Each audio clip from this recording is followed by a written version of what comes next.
All right, music fans, welcome back. Harmless D here on the Harmless Dave channel, talking about music from the 80s and doing it in real time for a few real people out here, just like you and just like me.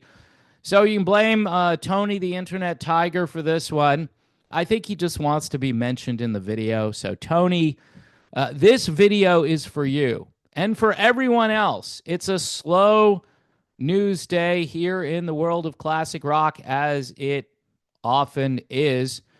So, this article, which was posted on a website called wideopencountry.com, I'm thinking it's supposed to be about country music, but I don't know. See, there are no genres. It's easy to imagine that there are no genres. It's easy if you try, especially after what we just saw at the Grammy Awards. It doesn't. So if you got a country website, you want to talk about 80s music, yeah, sure. Not 80s country, but just 80s one-hit wonders. All right. So this article by Judy Bass, four classic rock one-hit wonders of the 80s we still rock to. All right. Now, the premise of this is for those of us who lived through the 80s, or, at least started in the 80s. Some of us were born in the 1980s. I was a teenager at the start of the 1980s. So, again, yeah, I'm pretty old. It's almost like we have to apologize for it. I don't remember any other decade being apologized for, like the 60s. People loved the 60s. They loved the Beach Boys and the Beatles and all the great music that came out of the 60s. Nobody apologizes for it. Even the 70s with the bell bottoms and all the weirdness that was happening in the 70s. Nope, nobody really apologized for music from the 70s. But this is what this writer has to say. She says, I don't recall too much from the 80s, just big hair, padded shoulders, the shoulder pads, Charles and Diana's big wedding.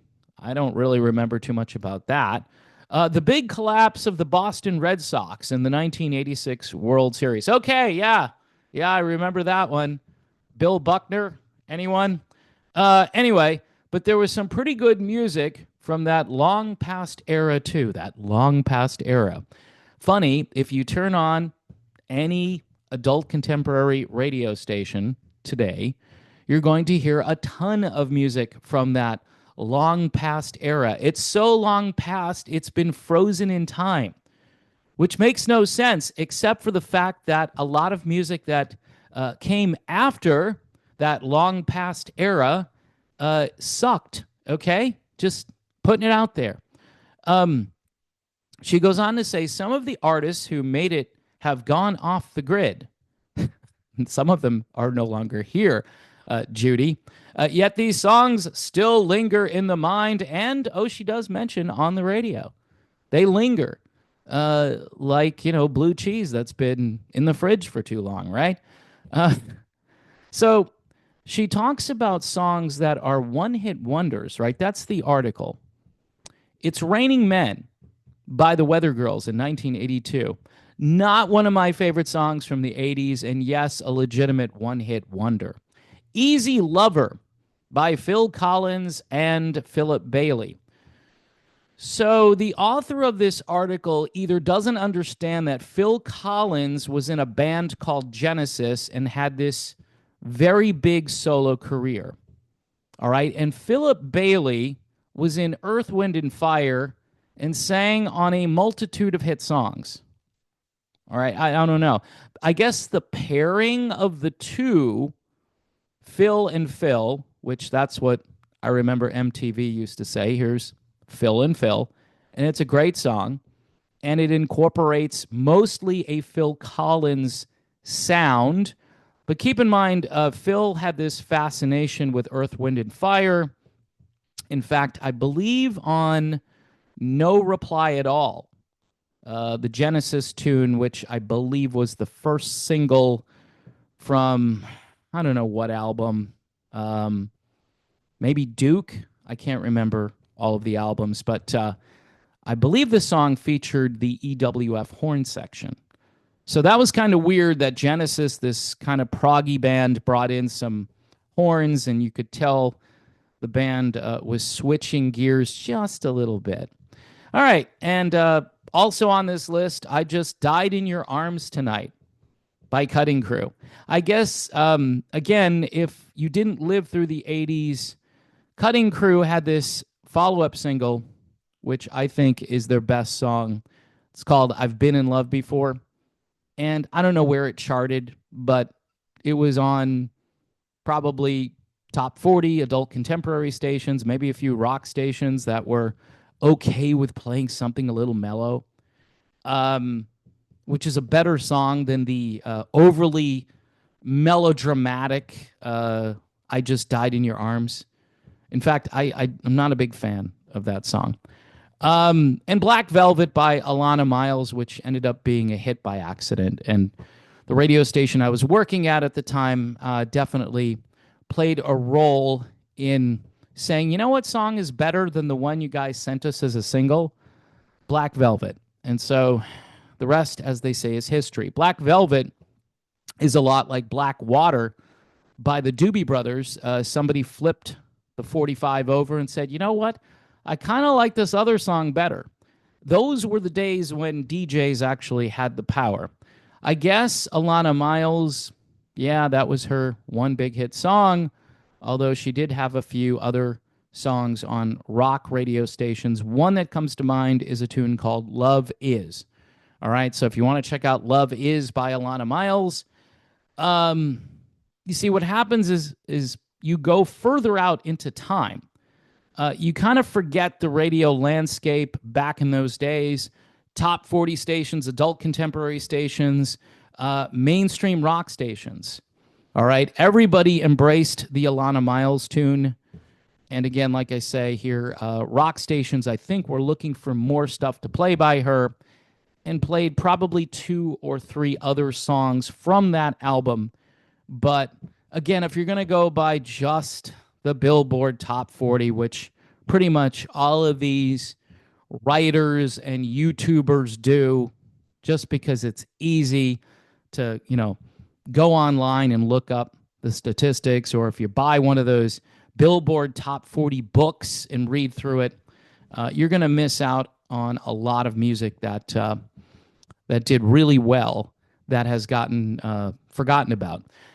She goes on to say, these tasty morsels of music from Cutting Crew, the Weather Girls, Alana Miles, Phil Collins, and Philip Bailey are getting an overdue second look.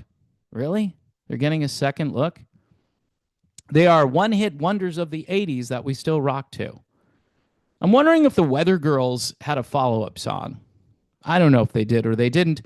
Technically, if you look at singer Martha Wash, she had quite a career singing with other groups where she did vocals, and I'm thinking Strike It Up by Black Box might have been one of those songs. I could be wrong. I'm not a super expert when it comes to dance and R&B stuff, but yeah, this is kind of like saying the Phil Collins stuff with Philip Bailey. This is kind of like saying, that one-hit wonder, Diana Ross and Lionel Richie, Endless Love, that one-hit wonder? It's a little out of context, and it's missing the mark just a little bit. So, in any event, folks, it's fun to read through this stuff and to see how things are being either revised a little bit or people are kind of missing the mark when they talk about this music. They seem apologetic. It's a one-hit wonder that is a guilty pleasure. I mean, if it's good music and you like to listen to it, why is it a guilty pleasure? I mean, does it have to have certain elements to it to kind of transcend the guilty pleasure label? Or can it be a song comes on, you listen to it, and you go, you know what? I really like that song. That's all there is to it. Well, it's cheesy. Okay, it's cheesy. I still like it. The lyrics are stupid. Yup. Check. Yup. Like it. Sang to it. Still sing to it. But this is what we're going to see. And again, what this raises, as I've mentioned before, is there's nothing coming along to replace these ancient songs, 40 plus years old.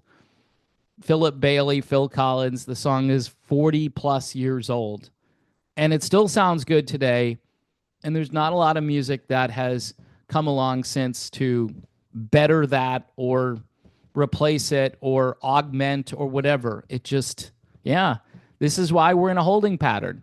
And as she mentions, the stuff lingers on the radio because programmers know if they get rid of it, they're going to lose audience. Not only that, um, it's stupid because there's not enough stuff that came after that that you can replace it with that would fill up your playlist adequately. That's another issue. If you look at the 90s, for instance, on AC radio and top 40, things would just sit there for weeks. You'd have like 10 songs for the whole summer that were just repeated over and over again. And I'm thinking more on adult contemporary radio stations because when I lived out in central Massachusetts, we had this radio station called WSRS, and I used to listen to it. I mean, the signal was so strong, I think it would interrupt other things I was listening to.